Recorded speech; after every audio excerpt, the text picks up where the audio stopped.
vários deuses, parecia indiano, deus vaca, cachorro, galinha, pato, papagaio, aquela loucura. E tinha até um altar para o Deus desconhecido. Na dúvida de não conhecer o Deus, já tinha o Deus desconhecido. Ele se assente ali, seja obedecido e seja aplaudido em nome de Jesus. Então, Paulo vai para essa cidade, onde eu encontro essa história, no resumo do Novo Testamento, livro de Atos, capítulo 19. Se você não sabia, o resumo da Bíblia do Novo Testamento é o livro de Atos. Em Atos 19, Paulo vai para Éfeso. E Paulo prega para aquele povo, ensina a doutrina do Evangelho, ensina a palavra do Senhor, ensina a eles como viver uma vida em Cristo. Amém? E esse povo vai vivendo uma vida em Cristo. Só que Paulo, após algum tempo, é preso. E ele escreve essa carta direto da prisão para o povo de Éfeso. Do capítulo 1 ao capítulo 3, a história funciona da seguinte maneira. Deus quer construir uma família e ele usa a base de Gênesis 12, onde começa a falar de Abraão, do qual começa a falar de toda uma nação, todo um povo em toda a terra. Deus quer fazer desse povo seu povo e fazer deles morada. E fazer deles uma nação transformada e restaurada pelo sangue e pelo poder de Jesus Cristo. Entendeu? E ele vai fazendo isso no capítulo 1, no capítulo 2, no capítulo 3. E no capítulo 4, Paulo resolve colocar de forma prática como você vai conseguir viver toda essa cultura cristã, essa verdade do Evangelho, esse conhecimento da salvação de Cristo. Paulo vai trazer no capítulo 4. E o que vai concluir essa divisão desses 3 capítulos para o capítulo 4 é uma palavrinha chamada portanto no versículo 1. E diz assim, portanto, versículo 1 diz assim, portanto, eu, prisioneiro no Senhor, suplico-vos que andeis de modo digno para com o chamado que recebestes. Mas pula para o versículo 17 e vamos ler o que tem que acontecer aqui. Amém? Sendo assim, eu vos afirmo, e no Senhor insisto, para que não mais viveis como gentios que vivem na inutilidade dos seus pensamentos. Eles estão com o entendimento mergulhado nas trevas e separados da vida de Deus por causa da ignorância em que vivem devido ao embrutecimento ou endurecimento do seu coração. Havendo perdido toda a sensibilidade, eles se entregaram ao estilo de vida depravado, cometendo com avidez toda a espécie de impureza. Entretanto, não foi isso que vós aprendestes de Cristo. Se é que de fato o ouvistes e nele fostes discipulados, conforme a verdade que está em Jesus. Quanto à antiga maneira de viver, fostes instruídos a vos despirdes do velho homem, que se corrompe por desejos enganosos, a serdes renovados no vosso modo de raciocinar, e a vos revestirdes do novo homem, criado para ser semelhante a Deus em justiça e em santidade, provenientes da verdade. Senhor Deus e Pai, em nome de Jesus, essa é a sua palavra, Senhor. Esse é o seu evangelho. Pai, que a sua palavra possa cumprir o resultado para o qual foi mandada. Usa a minha vida, usa o meu corpo, a minha mente, a minha voz, o meu conhecimento, para transmitir e expor a tua escritura com avidez e com verdade, e que ninguém saia daqui da maneira que entrou, em nome de Jesus. Amém. Voltando a esse entendimento, Paulo está agora trazendo para que a igreja, de forma prática, possa viver o evangelho. Porque o que está acontecendo aqui? Essa igreja no começo veio muito bem. Essa igreja veio fiel, veio firme, veio se entregando à palavra, mas com o tempo, os gentios que foram entrando na igreja, em vez de serem convertidos ou convencidos da palavra, começaram a convencer a quem está na igreja a voltar às práticas da cultura mística. E começaram a introduzir nos cultos misticismo, distorcendo a verdade, pegando a verdade de Deus e a distorcendo e colocando alguns poréns. O famoso quem conta um conto aumenta um ponto.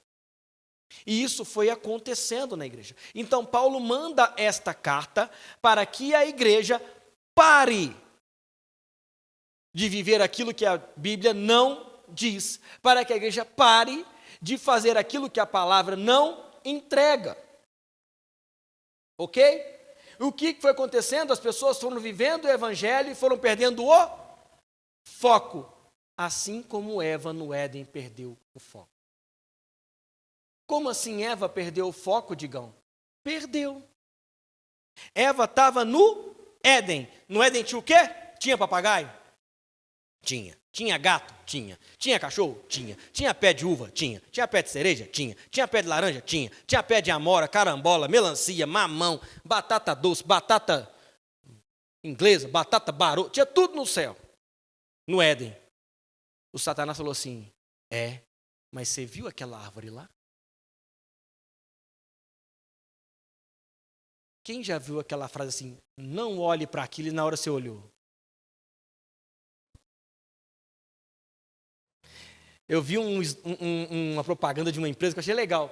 Não olhe para o vaso, você olha para o vaso. Não olhe para o sofá, você olha para o sofá. Não olhe para a parede. Na parede fala assim, empresa tal, tal, tal, tal, tal, tal, tal, tal, tal, tal, tal. Ele te distraiu. Ele mudou o seu foco. E por isso que Eva cai. Porque aquilo que não era para ser feito virou extremamente atrativo. Aquilo que distraiu Eva, que tirou Eva do foco, foi aquilo que levou Eva e Adão para fora do Éden.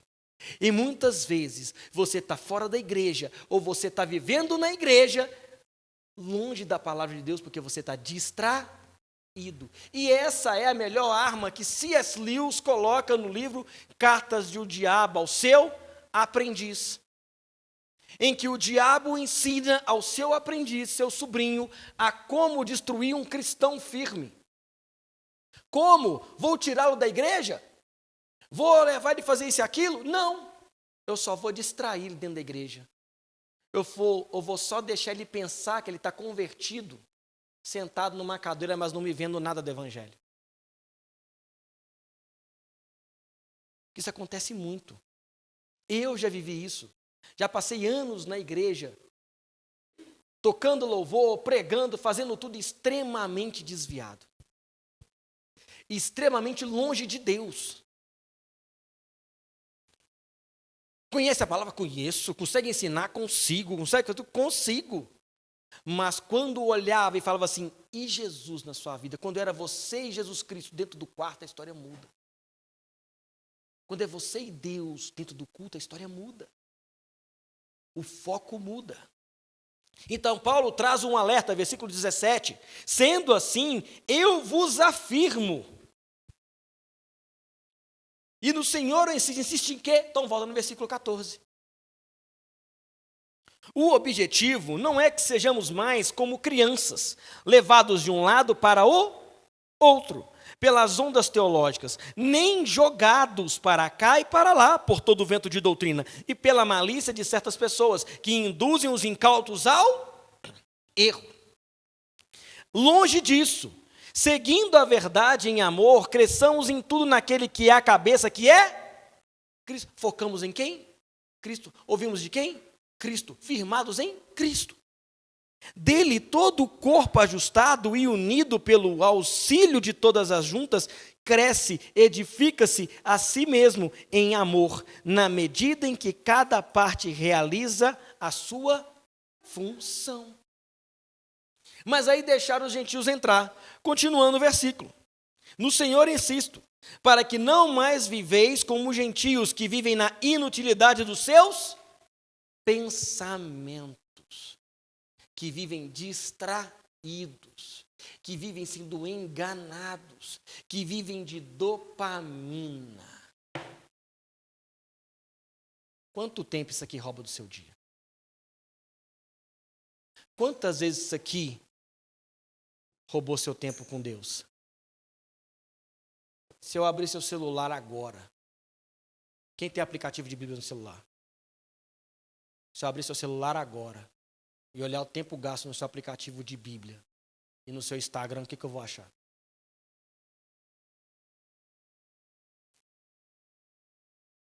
Quer dizer que você ama a Deus? Não. Obrigado pela resposta. Cientificamente diz aquilo que você dá mais importância é aquilo que você ama. Eu te amo, Jesus, mas eu não leio a Bíblia nem um dia. Eu te amo, Jesus, mas eu não oro nem um dia. Eu te amo, Jesus, mas você não prega para ninguém. Você só vem todo domingo encher o seu ego e o seu famigerado e faminto espírito de vaidade para dizer que você é cristão. Duro, né? É legal quando é com eles, mas é terrível quando é com a gente. Você está dentro do culto, rolando o feed do Instagram. Você está no culto, vendo vídeos de TikTok. Você está no... É que minha Bíblia está no celular, mas você não consegue ver, porque chega no site do WhatsApp, do Telegram, sei lá do que, você clica para ver. E a palavra já era. Isso é inútil, dependendo da situação. Isso é inútil. Porque esse povo começou a apresentar coisas para o povo da igreja de Éfeso que não edificava em nada na palavra. O cara vem para o culto, está preocupado com o galo. Nós muitas vezes já vim. O cara está no culto preocupado com o Brasil. O cara está vindo preocupado com o que o Pablo Marçal vai fazer. O cara está preocupado com um monte de coisa, menos preocupado com a palavra que está sendo pregada. E depois sai daqui e fala assim, eu não entendi nada da palavra. Claro, o seu corpo estava no culto, mas você não estava. Isso que acontece muito. E na inutilidade do pensamento, na inutilidade da mente. O que acontece? O diabo já cauterizou a sua mente. Ele já colocou um outro Deus na sua mente. Tem gente que já vinha para o culto esperando a hora de acabar. Era melhor não vir. Se você esperar acabar, é melhor não vir. Mas se você quer Deus, se disponha a se entregar a Jesus. Se dispõe a viver para Jesus, porque essa nação dizia que tinha Deus, mas estava perdida em suas culturas e costumes. E não conseguiam mais enxergar Jesus. Buscavam tantos meios, tantas formas de se sentirem próximo de Deus. É que eu não estou sentindo Deus, mas Deus não é para sentir, Deus é para viver. Você tem que viver a vida de Cristo. Jesus diz o quê? Paulo diz que sede meus imitadores, assim como sou de... Sede meus imitadores. Se você vai imitar, você vai fazer igual. Não é? Eu costumo dizer uma coisa muito interessante. Quem lembra do programa do Pânico? Eu. Quem é o melhor imitador do Silvio Santos? Carioca. Gente, você via aquele cara imitar o Silvio Santos, era uma coisa maravilhosa. A voz era igual, a roupa era igual, mas a cara era do Carioca. Assim é ser imitador de Cristo. O seu andar é igual de um cristão, o seu falar é igual de cristão, a sua mente é igual de cristão, mas quando olha para você, não vê Jesus, vê você. Mas o que está acontecendo aqui? Não está tendo cristão na igreja. E o versículo continua no 18. Eles estão com o entendimento mergulhado nas trevas e separados da vida de Deus, por causa da ignorância em que vivem, devido ao embrutecimento do seu coração. O que precisa, que esse povo precisa? Ser transformado na mente e no coração. Guardei a tua palavra na minha mente e no meu coração, para quando eu crescer, não me desviar dela. Assim diz o salmista. Assim diz a palavra. E esse povo está com a mente e o coração endurecido. Apesar que para o povo oriental, mente, coração e estômago é a mesma coisa, até porque quando você diz que está apaixonado, eu senti borboletas no meu estômago. Quando você está nervoso, você tem diarreia. Não é verdade? Você tem gastrite nervosa. Você está só nervoso. Você está só ansioso. E aquilo está acabando com você. Então comece a perceber o que eu estou dizendo com esse povo. Esse povo está perdido em sua própria mente. Esse povo está transtornado na sua própria mente. E qual que é o versículo que lida com mente? Romanos 12, 1. Para nós que Romanos 12, 1. O João doido hoje. Portanto, caros irmãos, rogo-vos pela misericórdia de Deus que apresenteis o vosso corpo como um sacrifício vivo, santo, agradável a Deus, que é o vosso culto lógico, racional. 2. E não vos amoldeis ao sistema deste mundo, mas sede transformados pela renovação das vossas mentes. Obrigado. Para que experimenteis qual seja a boa, perfeita e agradável vontade de Deus. O que Paulo está dizendo aos romanos é o mesmo que está dizendo ao povo de Éfeso. Mude a sua mente, mude o seu coração.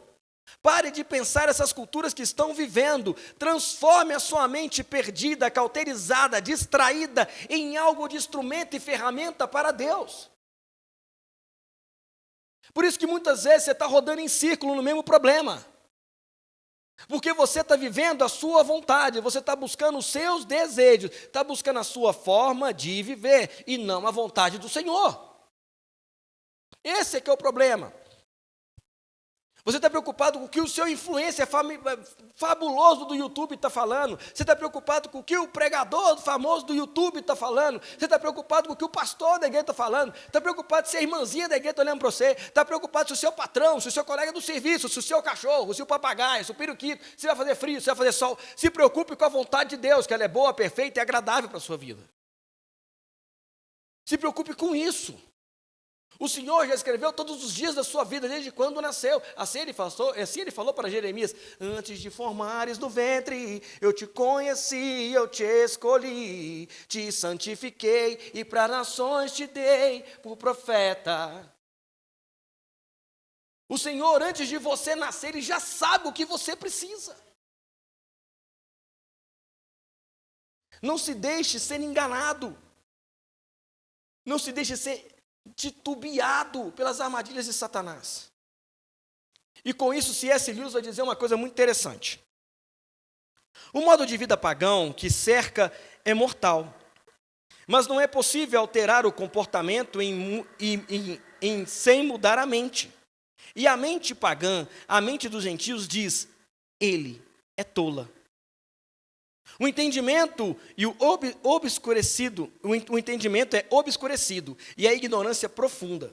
Isso, por sua vez, brota de uma autêntica dureza de coração. Um coração em que a mente, assim, produzem insensibilidade moral, incapacidade até mesmo de perceber que algumas coisas são corretas, enquanto outras são erradas. E, ao chegar a esse ponto, tudo pode acontecer. Você não entenderá de onde vem o comportamento, a não ser que compreenda o estado do coração e da mente. E você não vai mudar de comportamento se não mudar seu coração e a sua mente. Assim diz N.T. Wright sobre esse texto. Se você não compreender os pontos aonde está falhando, a palavra de Deus lembra de onde caíste.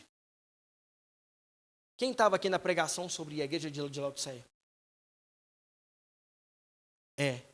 Lembra de onde você caiu, lembra. E volta. E volta. Porque senão você vai permanecer no erro o resto da sua vida. A sua vida não vai conseguir andar. E o versículo 18 vai continuar. Eles estão com o entendimento mergulhado nas trevas e separados da vida de Deus por causa da ignorância em que vivem, devido ao endurecimento do seu coração, havendo perdido toda a sensibilidade, eles se entregaram ao estilo de vida depravado, cometendo com avidez toda espécie de impureza. Quando você está distraído, quando algo tira o seu foco de Cristo, você começa a fazer as coisas que não fazem parte do reino. Você começa a ter desejos que não fazem parte do reino. A voz do Espírito Santo não mais aquece o seu coração. Você começa a querer fazer por sua conta. E quanto você menos espera, você está sentado numa cadeira desviado. Aceitando todo tipo de vento de doutrina, aceitando todo tipo de informação, aceitando todo tipo de teologia maluca.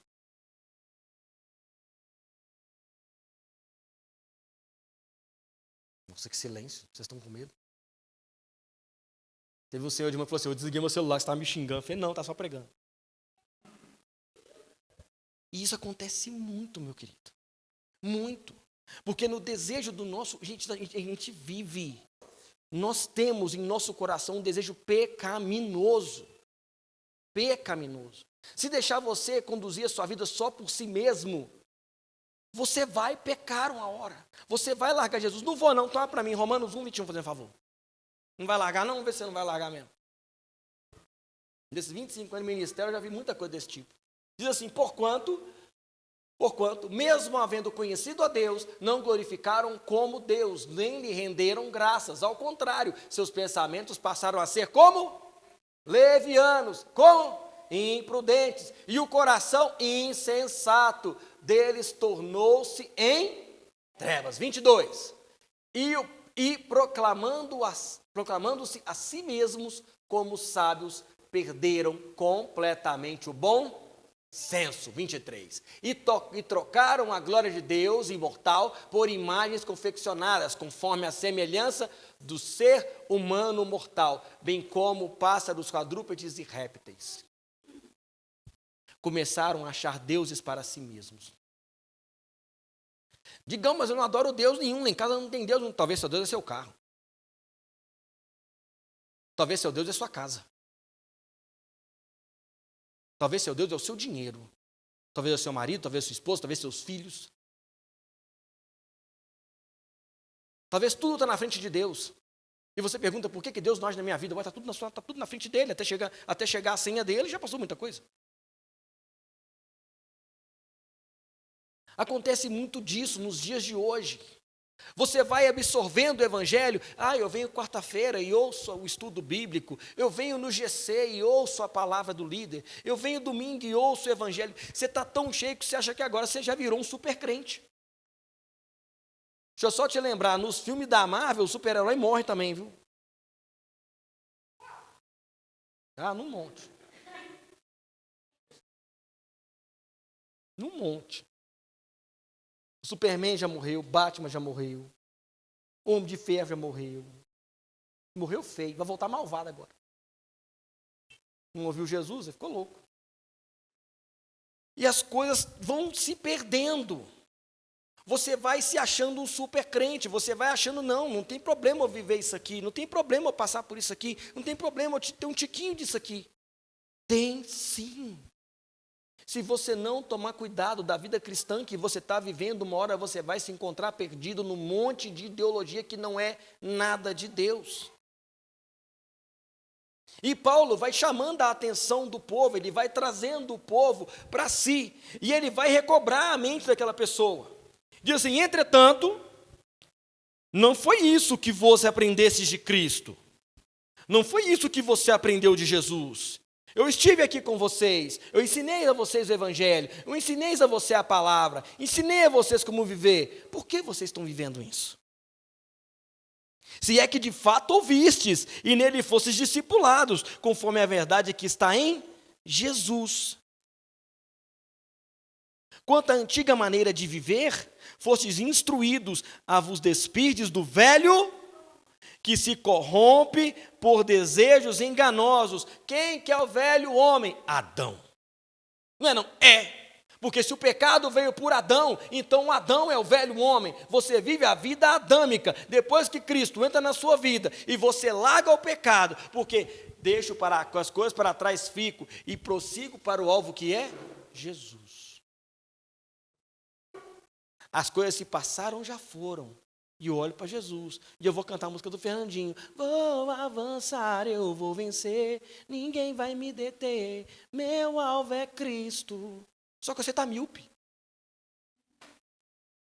Você está vendo um monte de coisa. Você não está vendo Jesus, você não está firme na caminhada. Jesus diz, eu sou o caminho, a verdade e a vida. Ninguém vem ao Pai a não ser por... Então por que você está ouvindo um monte de gente? Explica, por que você está ouvindo um monte de gente? Por que você está buscando Jesus onde não tem Deus? Por que você está buscando em doutrinas onde não tem Jesus? Onde o Evangelho não ensina? O que Paulo está dizendo para esse povo é isso. Volte ao Evangelho, volte aqui. E eu vou te lembrar um texto, Lucas 15, do versículo 16 à frente, aonde o jovem rico, o jovem estava lá, perdido, tal, papai, morre aí, eu vou dar não sei um tiro, pá, tal, vou viver minha vida, me dá minha herança. No 16 ele está comendo, ele perdeu o dinheiro todo. No 17 ele está comendo lavagem. A Bíblia fala alfarrobas, é bonitinho, mas na verdade é lavagem. E ele fala, ele lembra, nossa, como os empregados de meu pai vivem muito melhor do que eu. No 18 ele fala, eu vou me levantar, vou pedir perdão para meu pai. No 19 ele ensaia. Vou falar, pai me perdoa, pequei contra o céu e contra o Senhor. Não me deixe mais viver assim, me coloca como um dos seus empregados. No 20 ele sai quebrando, está no meio da estrada. No meio da estrada ele vê o pai. Quem que vê? Não é ele, é o pai que vê ele. Quem está na estrada esperando o filho? O pai. Quem corre para abraçar o filho? O pai. Quando Paulo diz no versículo 20, exatamente isso. Entretanto, não foi isso que vos aprendesse de Cristo. Volta para Jesus. É o mesmo que o filho pródigo. O filho pródigo está no meio da estrada. E quem avista é o pai. E quem corre é o pai. O que isso quer dizer? É que o pai sempre esperou o filho. O que eu estou querendo dizer nessa noite, pare de se distrair. Deus espera por você. Deus quer estar com você. Naquele lugar de encontro. Eu não sei como está a sua casa, mas talvez o seu quarto de oração hoje virou o quarto de entulho. Lá tem roupa, lá tem livro, lá tem um monte de coisa, mas não tem você orando. A sua Bíblia está toda empoeirada em cima da mesa, e você não lê mais o Evangelho. As suas orações já ficaram repetitivas, que você não consegue mais orar como antigamente. O amor foi se esfriando, o primeiro amor foi acabando. Porque você começou a colocar deuses na sua vida. Mas digam, eu não posso ter nada, senão você pode ter um carro maravilhoso, você pode ter uma casa maravilhosa, você pode ter uma faculdade abençoada, você pode ter dinheiro, pode ter o que você quiser, mas não coloque nada no lugar de Jesus. Não deixe que nada disso tome o lugar de Cristo na sua vida. O que eu mais quero é que todos vocês sejam muito abençoados e muito prósperos. Mas que a maior prosperidade seja a provisão de Deus na vida de vocês. Essa que é a verdade. E esse povo não estava assim. O apelo de Paulo é o mesmo, o meu dessa noite. Abandone aquilo que te afasta de Deus. Abandone aquilo que tira você de Jesus. Abandone aquilo que tem tomado a sua mente. Abandone aquilo que tem tomado o seu coração, que tem tirado o seu sono. E comece a descansar em Deus.